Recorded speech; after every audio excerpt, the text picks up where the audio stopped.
প্রতিবারই খাতা দেখতে বসলে আমার একটা চিন্তা মাথায় আসে, আমার কাছে কোনো না কোনো স্পেশাল খাতা আসবেই আসবে। তো প্রতিবারের ভাবনা এবারও সত্যি হলো।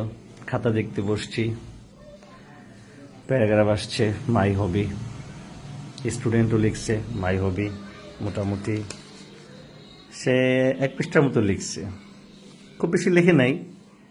মার্কস কত পাইছে সে, সেটা তো আপনারা দেখতেই পারতেছেন। কি লেখছে একটু পড়ে চলেন। লেখছে সে মাই হবি দ্য এক্সক্লামেশন দ্য ইউ। আচ্ছা, এখানে আমি ওয়ার্ডটা বুঝি নাই কি লেখছে। তারপর কি লেখছে মাই হবি হোর। এই পর্যন্ত একটি ইংরেজি লেখার চেষ্টা করছে এবং ম্যাক্সিমাম ওয়ার্ডই ভুল করছে সে। এরপর সে কি করছে, সে ইংরেজিতে লিখছে কিন্তু তার লেখাগুলো ছিল আসলে বাংলায়, স্পেলগুলো সব বাংলায় করছে। যেমন আমার ঘুরতে খুব ভালো লাগে, কলা এক্সের নিচে ফ্যামিলি সেটে। আচ্ছা, এটা বুঝি নাই। সে মাই হবি লিখতে গিয়া তার ঘোরার কথা নিয়ে আসছে। এবং কি লিখছে খাবারের দিক দিয়ে।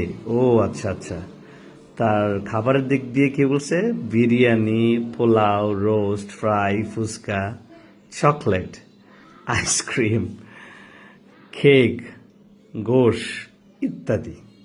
আচ্ছা, এগুলো তার হবি। আচ্ছা, আরও আমার বই ও ছবি আঁকতে ভালো লাগে, আমার স্বপ্ন আমি বড় হয়ে ডক্টর হব। আচ্ছা, দ্যাটস ফাইন, ডক্টর হবে। এরপর কি লিখছে, জানি না কতটুকু পারবো কিন্তু চেষ্টা করবো। আচ্ছা, ইনশাল্লাহ। এই হলো মাই হবি। দারুণ।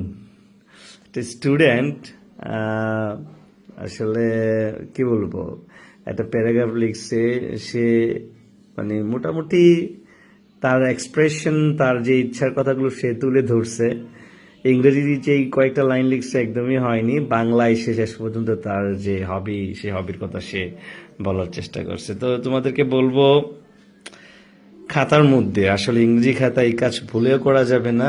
বোর্ড ফাইনাল সামনে পরীক্ষা, সেখানে যেন এই ধরনের ভুল না হয়। ইনফ্যাক্ট এখনো এই ধরনের ভুল করা যাবে না, খাতার মধ্যে যা তা লেখা যাবে না। প্রয়োজনে তুমি ইংরেজিতে মানে গ্রামার মিস্টেক হোক, স্পেলিংয়ের মিস্টেক হোক, অ্যাটলিস্ট চেষ্টা করো, তারপরও স্যার কিছু মার্কস দিবে।